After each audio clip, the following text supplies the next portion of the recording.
Welcome everyone to the Greenhouse webinar series and our second installment with Rod Collins on designing the social enterprise organization.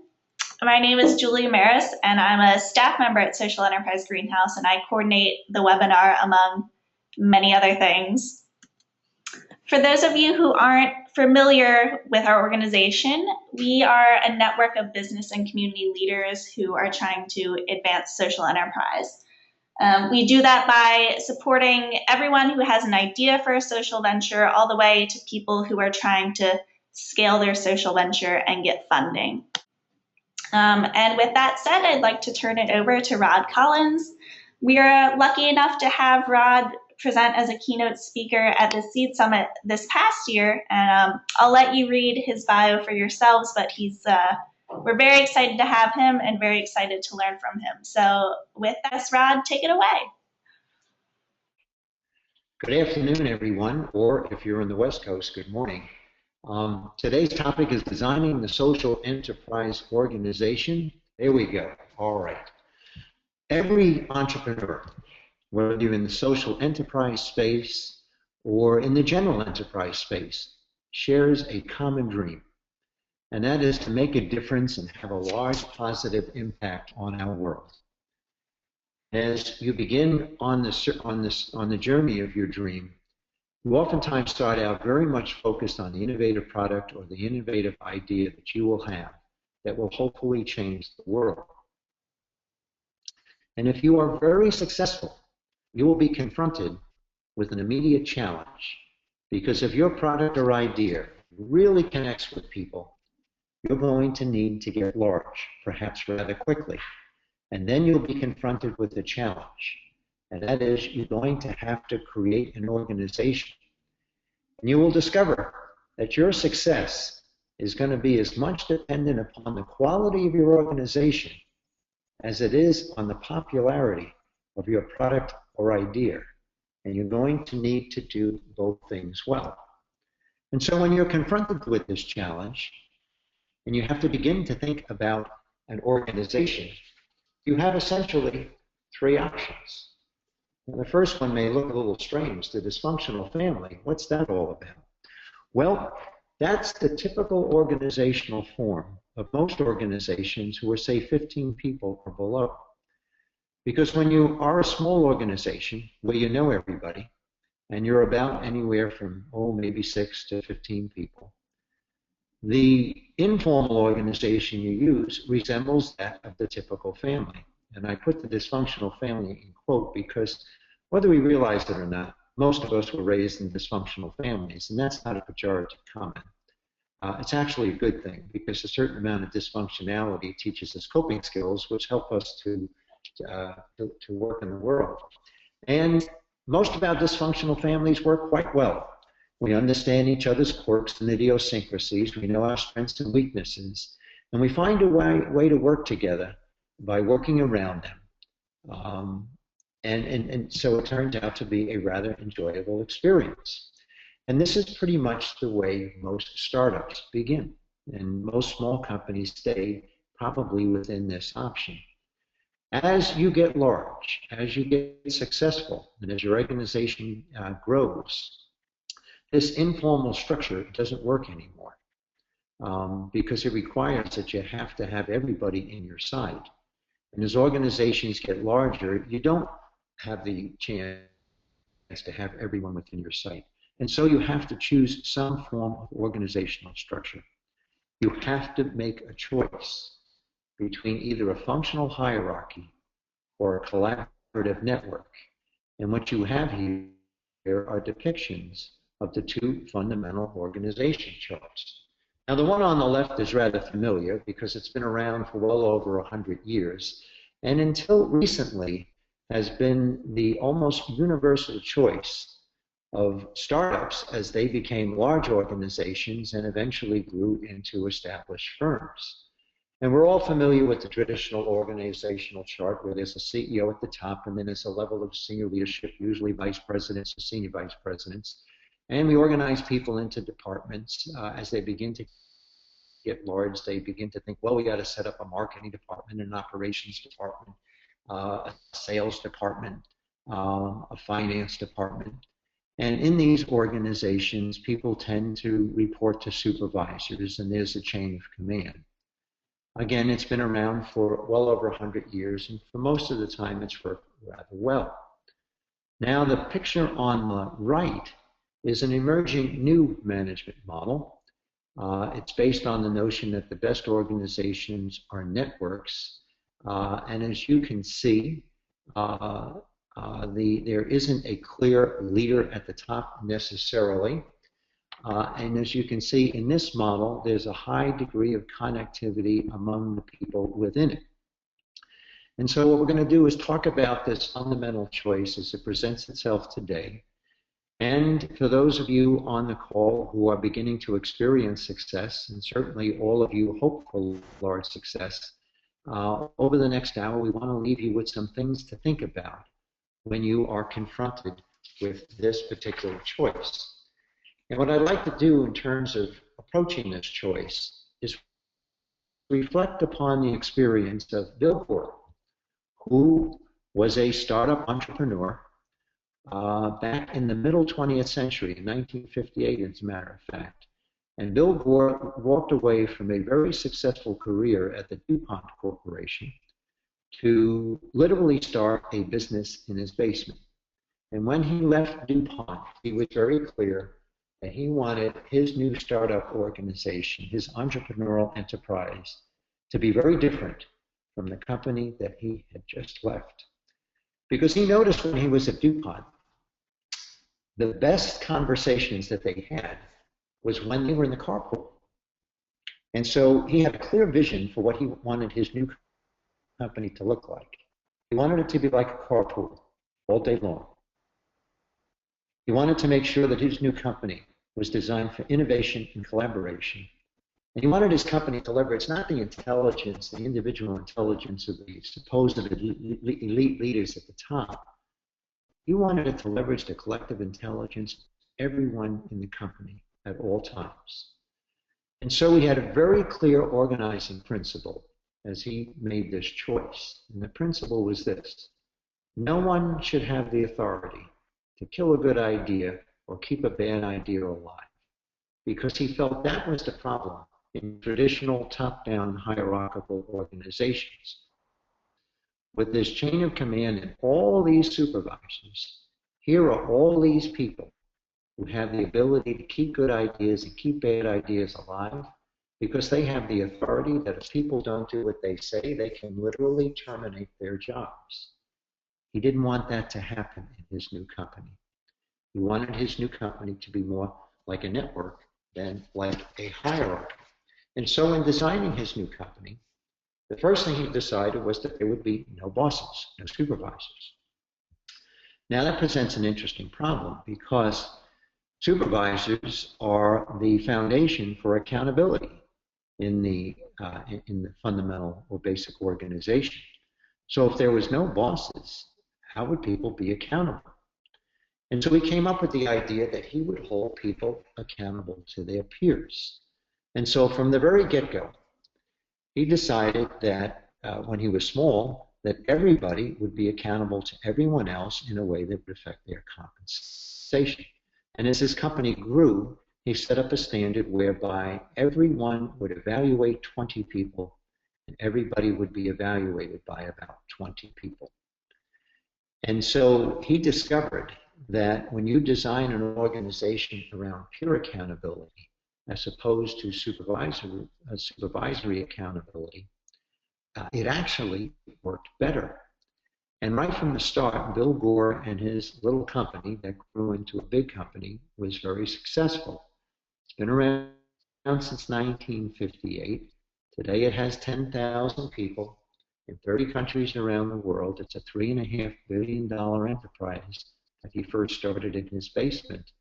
And they still have no bosses, and they still operate by pure accountability. And you may wonder, how does that happen in a company of 10,000 people so dispersed?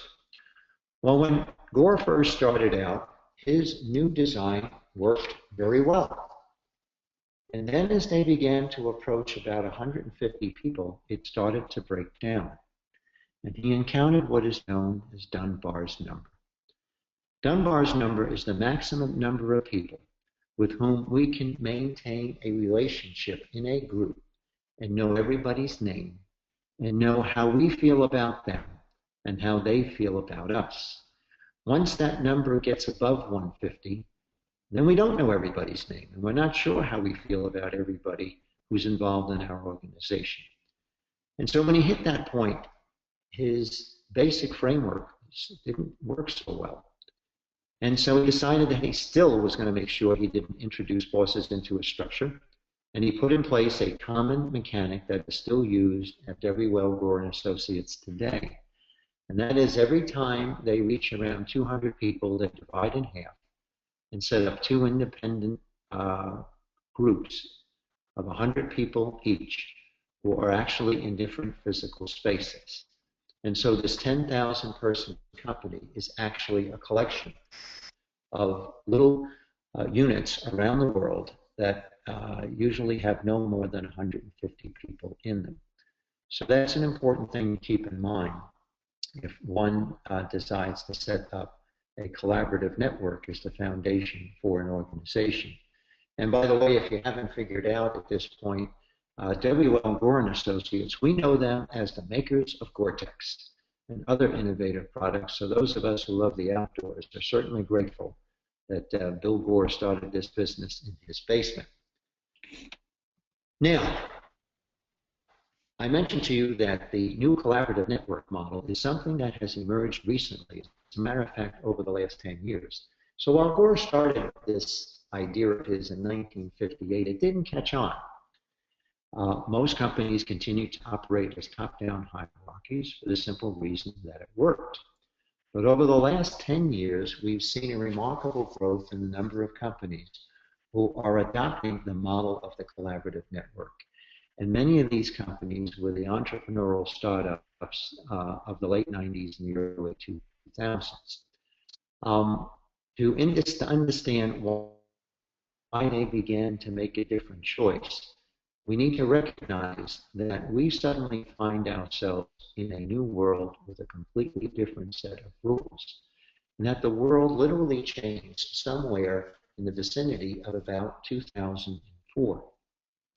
And this chart that we have before us, this chart of the capacity to store and process information, is the picture that speaks 1,000 words. What we have here is we've graphed out what is known as Moore's Law. And Moore's Law says that our ability to store, our capacity to store and process information doubles every 2 years. And this chart reflects that. We charted from 1984 to 2014. We begin with 1984 because that's the year that Steve Jobs takes what was then a piece of institutional equipment, the computer, and turns it into a household appliance. And if we define our ability to store and process information in 1984 as 1 unit, and then double it every 2 years, you get this chart. Now you can see this chart has 2 parts to it. There's a linear part and an exponential part.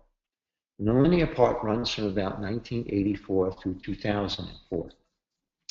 And for most of the 20th century, management operated in a linear world.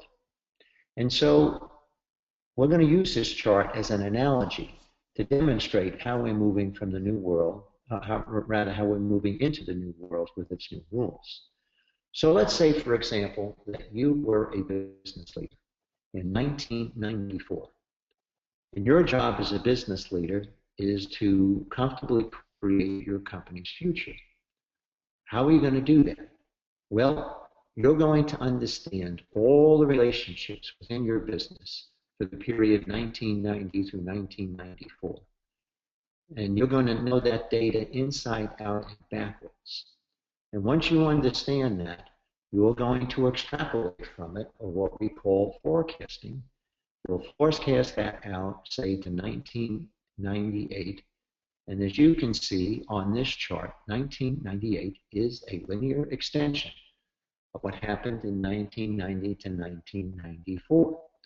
This is why the essence of strategic planning has been forecasting, and why management has been so much focused on data. And as much as managers say that people are our most important asset, their behavior in the past seems to indicate that they put far more trust in numbers than they did in people.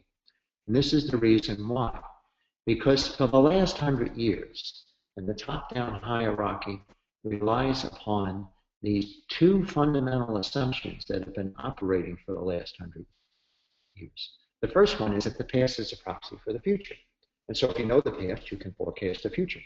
And the second one is that the smartest organizations leverage the intelligence of their smartest individuals, which is why over the last 100 years, top-down hierarchies have been so popular. Because if you leverage the intelligence of the smartest individuals, then you give them the top spots in the organization, and you give them the authority to direct the work of others, and you give them the wherewithal to expect compliance from those who report to them. And people understand they need to comply with the boss's directions, because if they don't, it can be a career-ending move. And these two assumptions actually worked rather well all throughout the 20th century. They were true. The past was a proxy for the future, and the smartest organizations did leverage the intelligence of their smartest individuals. But something happened in 2004, and the world changed, and the curve went exponential. And I always like to quote Tom Friedman, who wrote a book called That Used to Be Us. He also wrote a book before that called The World is Flat. And Friedman says about 2004, he says, you know, that was the year he finished this book that was called That Used to Be Us. And he said he pulled up at that time his prior book, which was published a few years earlier. And in 2000, he takes a look in this book, and in 2004, he said he found that when he went in the index of his first book, he discovered there was no reference to Facebook. And he said the reason for that is in 2004, Facebook didn't exist. 4G was a parking space. An application was something that you sent off to college. LinkedIn was probably a prison, and Skype, he says, was a typo. None of these things existed in 2004. All of these things are now defining the contours of our world today. And in 2004, we move into the exponential world. And this is why we're starting to see the rise of the collaborative network. Because in the exponential world, the two assumptions that were the foundation of management are no longer true. If you were a business executive in 2004 or a business leader and you needed to create the company's future for 2008 or 2009, and you literally extrapolated from data for the period, say 1995 to say 2002, you would greatly miss the mark. In the new world, the past is not a proxy for the future. As a matter of fact, the one assumption you can count on is the future is likely to be very different from the past. And the other thing that we see as entrepreneurs in the early 2000s build companies is they don't believe that the strongest organizations are those who leverage the intelligence of their smartest people. They think the strongest and smartest organizations are those who have the capacity to leverage collective intelligence, which is why in their organizational choice, they don't build top-down hierarchies. They build collaborative networks. And so in this new world with its new rules, we begin to see a couple of key developments that are especially important if you have to build and design an organization. The first is change is no longer incremental, it's exponential.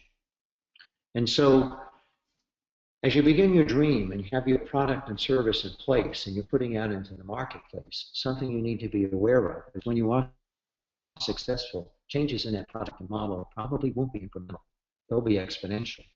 And if you want to continue to be the leader in your own idea, you'll need to know how to manage the pace of exponential change.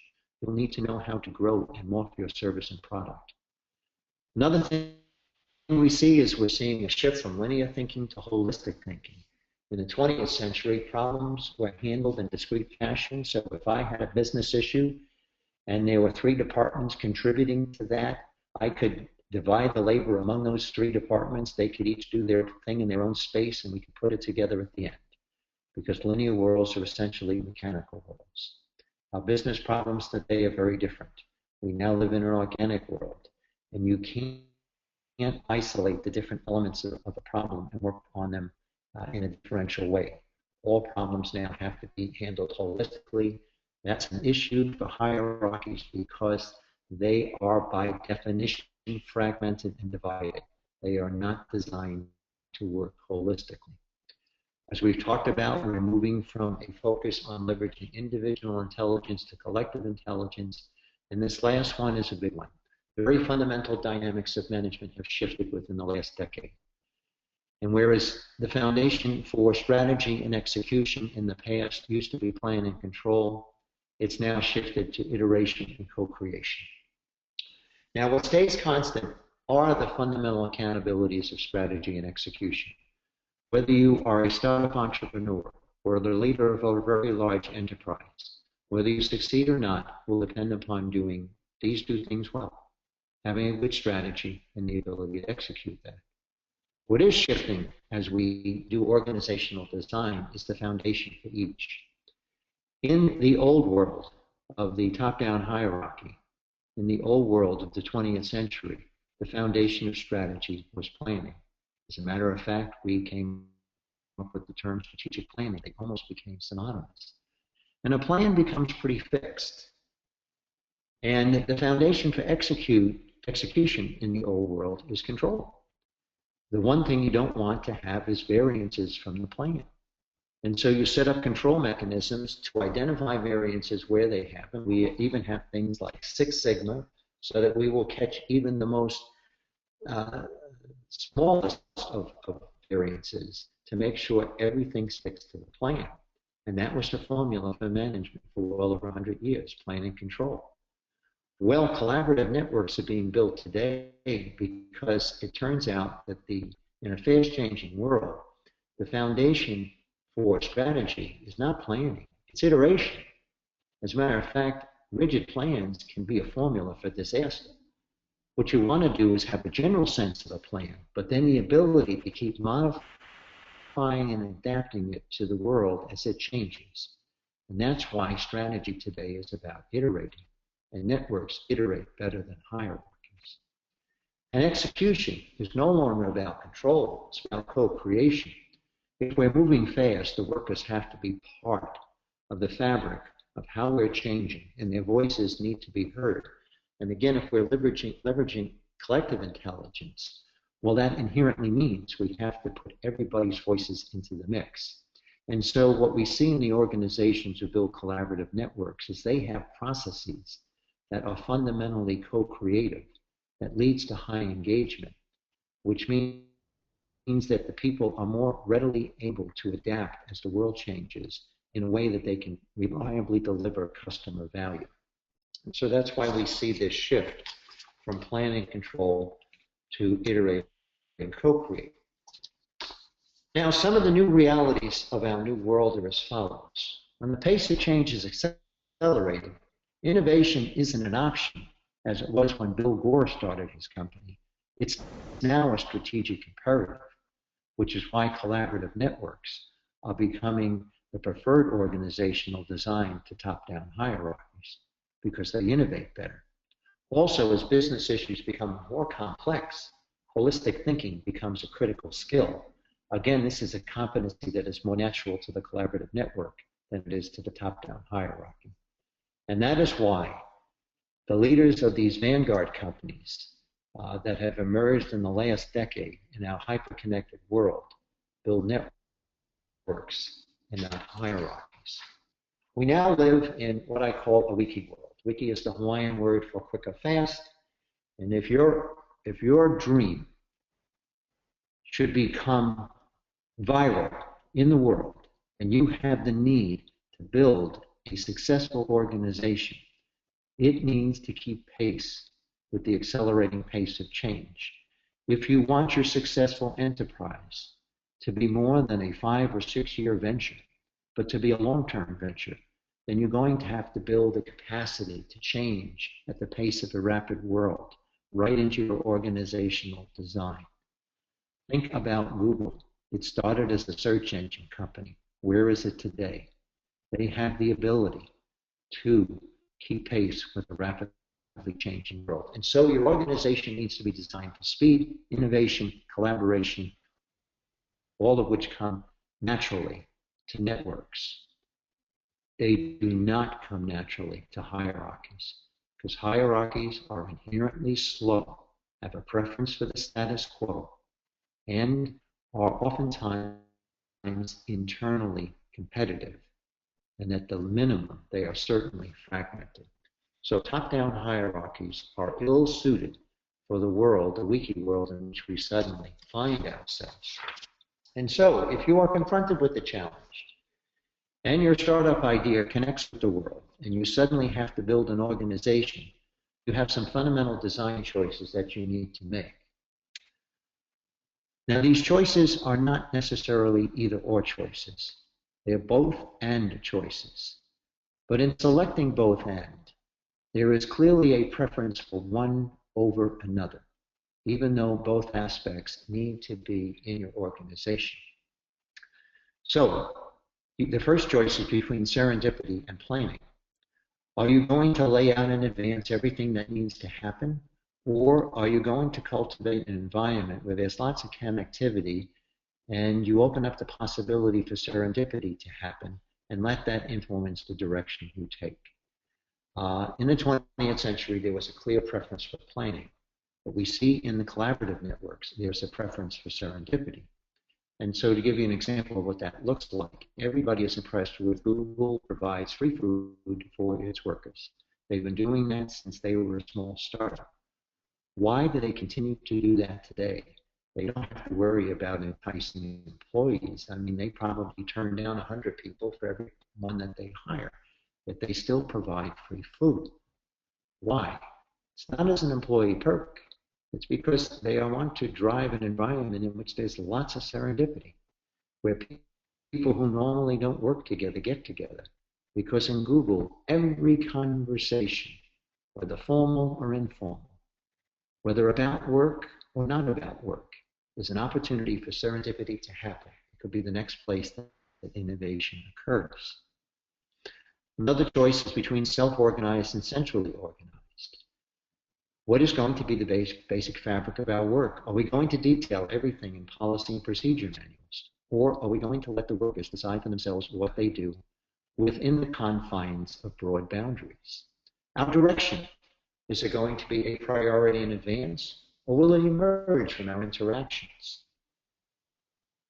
And in terms of driving consistency and reliability, will we rely upon elaborate details, again in policy and procedure manuals?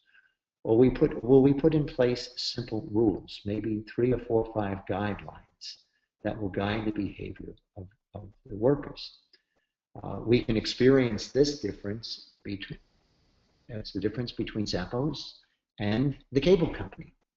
All of us have had experiences with the cable company. There have been some rather amusing incidents that have been captured on YouTube of one's recent experience in trying to divorce himself from his cable company, and his cable company having a hard time to do that. If your experience has been like mine with the cable company, you find out that customer service representatives don't have the authority to do anything. What they're very good at telling you is what's not their job, and that somebody else has to do this. And you get passed around a lot and discover there's a lot of people who don't have the authority to handle your problem. They have a lot of details, a lot of policies, but they can't solve a problem for you. Compare that with Zappos. Every customer service representative you talk at Zappos is operating from some basic, simple rules. The most important of which is we're here to delight our customers and to make them happy, because they think they deliver happiness, not shoes. And so with this simple rule of deliver happiness, the customer service representative at Zappos has the ability to handle your problem. And they also have a budget within they can work with. So they have authority to move dollars if necessary. That's the difference between simple rules and detailed coordination. Transparency versus control. Is everybody in your organization going to know everything, or is information going to be controlled and distributed on a need-to-know basis? So these are fundamental structural choices that one has to make when designing an organization. If in your both-and approach you choose the values on the right, you are likely to design a top-down hierarchy, because that's that design for planning, organization, directing, coordinating, and controlling. However, if you value the structural values on the left, it doesn't mean you won't do the ones on the right. It means you will give preference to the ones on the left. Then you are likely to design a collaborative network, because that is a better place for serendipity, self-organization, emergent direction, simple rules, and transparency. And so what we want to do now is shift gears. And I want to focus on the organizational design that is less known in the collaborative network structure, something that is emerging again, especially within the past decade. And when we look across the companies who are building and designing their organizations' collaborative networks, we've discovered that they have 5 disciplines in common, 5 disciplines that are rarely, if ever, practiced inside traditional organizations. The first of these is they understand what's most important to customers. And in doing so, they are literally shifting the fundamental purpose of a business. So this is a big change. When I went to business school back in the 1980s, so I'm dating myself a little bit, I learned on day one of Business 101, the purpose of a business is to create shareholder wealth. It was the unquestioned assumption of the purpose of a business. Not so today, especially among those who build collaborative networks. Today, the purpose of a business is to create customer value. And there's wisdom in that, because if you don't have customers, you don't have to worry about shareholders. And I know that some of you intend in the social enterprise space to always remain a non-shareholder company or a non-stock company, but you still have owners, even if it's just yourself. And you can never put the owner's wealth ahead of the customer value, because that is a short-term gain and a long-term loss. So many traditional companies are having problems today because they continue to think the purpose of the business is to create shareholder wealth. What's interesting is when you look at the enterprises, whether they're profit or non-for-profit, for customer value first, they are, on average, by and large, more profitable than those who focus directly on shareholder wealth. Because when you continually delight your customers and keep your eye on them, you are changing as fast as they are, and you maintain that connectivity with them over time.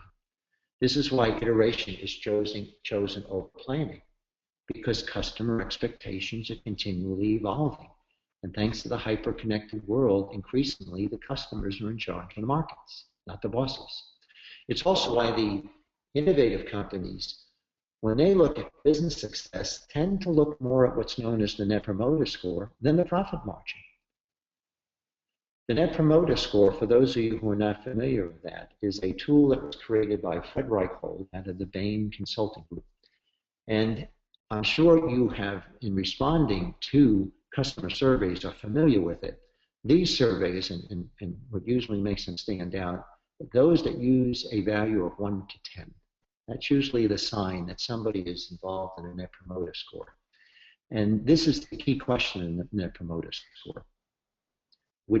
How likely is it that you'll recommend this business to a colleague or a friend or a family member? And so a 9 or 10 is very high, and 6 and below are considered low. And what the Net Promoter Score is the proportion of people who respond 9 and 10 minus the proportion of people who report 6 and below. You throw out the 7s and the 8s. So for example, if 90% of the people give you a score of a 9 or 10, and 10% of the people give you a score of 6 or below, your Net Promoter Score would be 90 minus 10, which is 80. And believe it or not, that is the range for the Net Promoter Score for Zappos. So when you really focus on customer value and do it well. Now, as long as you have a score like that, you are likely to maintain your connection with customers, which means you are likely to maintain positive cash flow. And so, the secret to positive cash flow is, are you keeping the customer satisfied? Not what your profit margin is. Profit margin is merely the reward you get for satisfying your customers. And this is what the Wiki management firms understand. The second discipline of Wiki management, and that's the term I use for this management model, which is management for our new Wiki world, is aggregate and leverage collective intelligence. And so, as we talked about before, there's a clear preference for collective intelligence over individual intelligence. And the way this plays out is in a network who actually favor diversity over expertise. In the old organization form, the individual expert is the king or the queen. We rely upon them, whether they're the top leader or the guru specialist, to guide us through uncertain waters. Today we use full diversity. Everybody's voice counts, and these organizations have processes in which they can aggregate those voices. They sometimes do it through innovative techniques for bringing people together in the same space, or they're able to take advantage of some of the technology that the internet has made possible. And to give you an example of how powerful diversity can be, because this is a hard one for people to grasp who believe in the primacy of individual expertise. There was a problem a few years back, a couple of summers ago, in AIDS research, in which the world's best minds, best scientists, had been working on this problem for about 10 years, and they couldn't solve it. This particular molecular problem was a major roadblock to advances in AIDS research. Try as they might, they couldn't solve it. Well, there was a professor out at the University of Washington who had started this online community he called Folded for people who had an interest in biomolecular problems, and there were no requirements to join it. You didn't have to have a degree in biomolecular science. You just had to have an interest. So you could have a car mechanic who couldn't afford to go to college, but who was highly intelligent and on his or her own time kept up with this stuff. They were welcome and they could join. Even people who didn't know anything about biomolecular science and just were curious could join. And what this professor decided to do is, I'll throw this biomolecular problem out into the Folded community and see what happens. And what happened was this. The problem that had eluded the scientists for 10 years was solved by the diverse community on Folded in 10 days. That is the incredible power of diverse intelligence. When you build a collaborative network, you begin to tap into the speed and power of diverse collective intelligence. The other thing you see is a tolerance for failure. In a traditional organization, failure is not an option, and if you fail, it could be career-threatening. In the collaborative network, failure is also not an option for a different reason. It's not an option because it's a necessity. You can't help but have failure.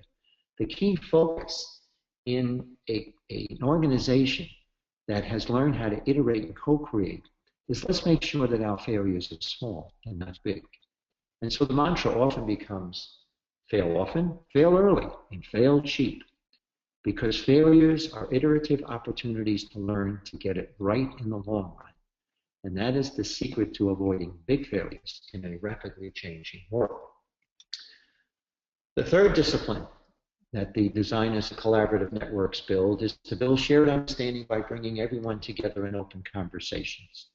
And so there is a natural choice for collaboration over control, which we discussed earlier. You'll know their workspaces because when you walk in their offices, there are large team workspaces, not a bunch of individual workspaces or cubicles. And another thing you'll notice about these organizations is they're not very memo happy.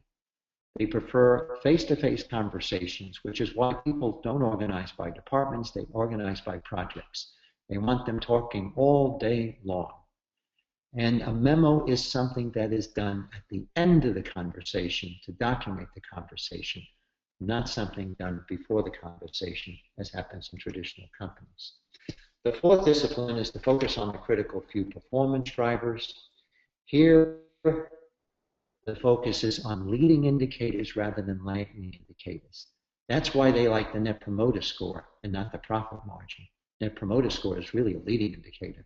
The lagging indicator is the impact on your bottom line.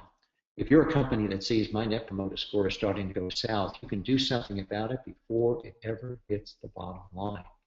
And so there's a preference for less over more. This isn't to say that all the measurements we have aren't important. What it is to say, from a strategic leadership standpoint, discover those critical few driver measures that tell you the most about your business. And another thing about collaborative networks, when they do find these few performance indicators, they broadcast them all over the place, and they do it visually. They just don't put out numbers.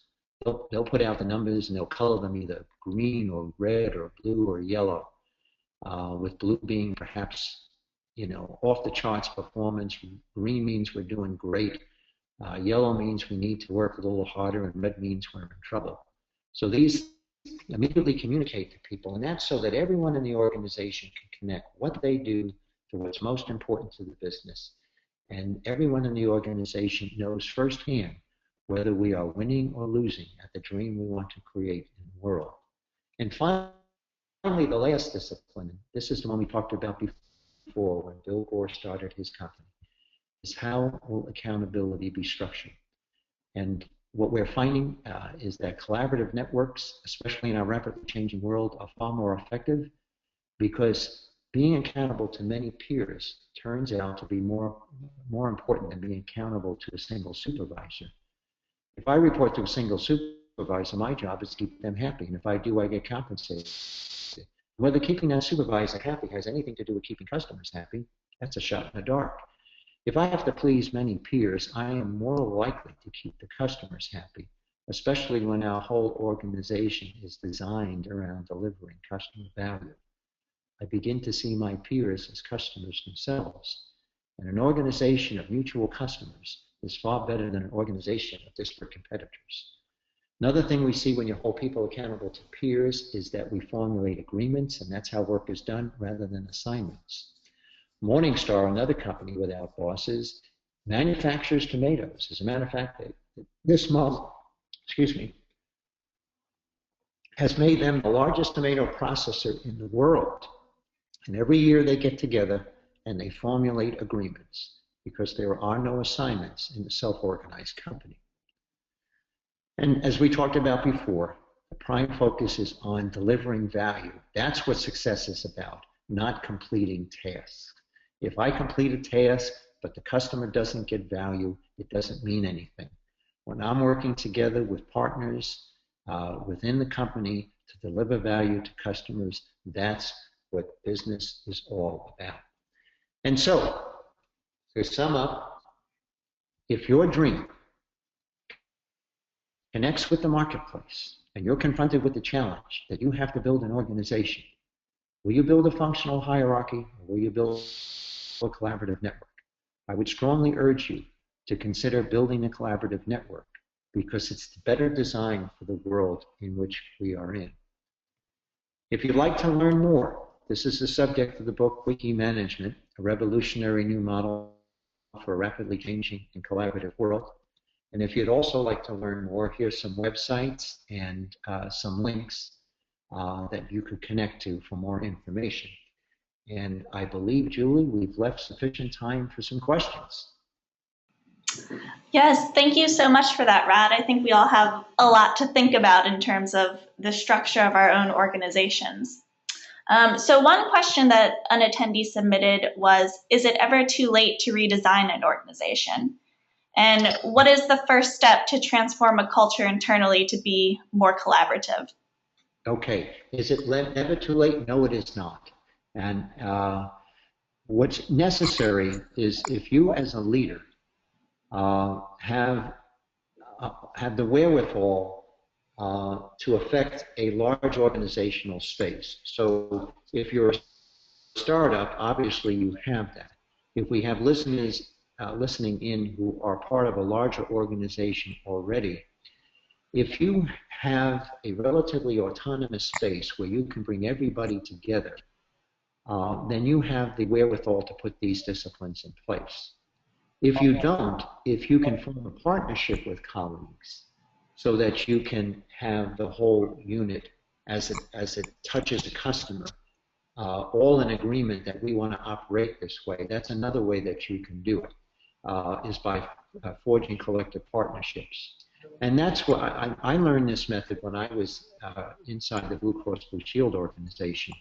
And I happened to have responsibility for a relatively autonomous business unit and happened to be part of a leadership team that shared the similar philosophy. And so we were clearly able to do it in that context, and within a larger top-down hierarchy, put these network principles in place. It is possible. Now, the second part of the question is a good one. What do you begin to do differently? Okay. One of the things is you want to begin to meet differently. Instead of meeting around large tables all the time, go back and forth between small groups and large groups, because introverts participate in small group discussions more than they will in large groups. And you want everybody's voice involved. And create your own meeting processes so you're going back and forth, but find different ways to do things. Introduce disciplines such as, rather than everybody diving in after a presentation, you might have a period of time for clarifying questions only so that people listen and learn to listen to each other.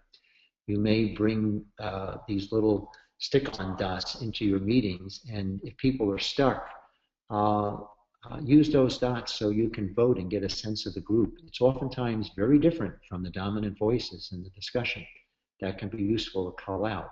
You want to shift the role of the manager from being the one who gives directions and assignments to one who facilitates discussion and works and coaches with the group to discover its own collective intelligence. And an important one is in your measurements, instead of paying people for performing their discrete individual tasks, hold them accountable for processes. After all, the completion of a task when a customer doesn't get value is really meaningless. Make everybody accountable for customers getting their value. They'll find ways to connect their tasks so that in performing them, it leads to a greater success within the enterprise.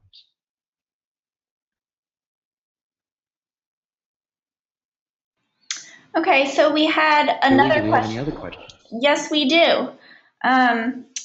Someone was wondering, within the Wiki management framework, how are organizational decisions made when there are fundamental disagreements between peers? That is a great question. If you process information, this is one of the values of going back and forth between small groups and large groups and introducing things like dot voting. Disagreements happen because we're pitting one idea versus another. And we see this happening on the large national scale. I mean, we can't come to an agreement in our own country. And we know that neither side has the right answer, and neither side is totally wrong. And our problem is we can't find common ground. And so when we would have meetings, and we did this inside Blue Cross Blue Shield, and it allowed us to come to closure, what we would tend to do is go into small groups, get everybody's observations, you throw them on flip charts, and then you come up with a mutually exclusive list of the important items. So we have people who appear to have two positions that aren't coming together. Get those on a flip chart and get everybody else's other ideas on a flip chart. Give people dots to vote and ask them to vote for their 3 or 4 most important items. And let them vote those dots any way they want. They can put 4 on one item, or they can put 4 on 4 items. But tell them only vote for things that are important. And then out of the voting, see what the top 3 or 4 items are. And you'll discover what we call the elegant set. And the elegant set looks like this. When you can get the 4 most important things to get us from here to there, you'll oftentimes find one element was important to faction A, the other element was important to faction B, and the third and fourth element are the bridges that make A and B work together. And that's why I call it the elegant set. And when you look around the room and say, if we do these 4 things as a whole, can everybody live with that? You'll find the whole room saying yes. This is why collective intelligence and more sophisticated ways of meeting are important.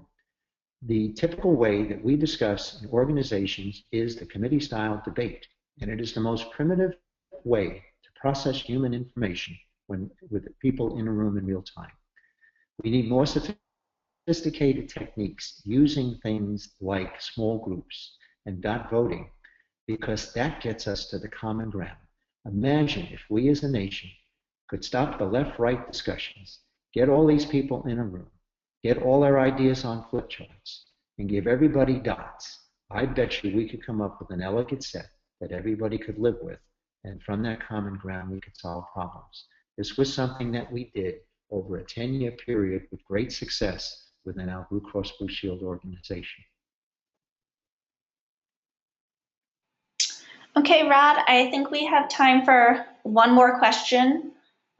Robert would like to know, during the transition, how do you control the chaos that is bound to happen and keep everyone focused on the end game?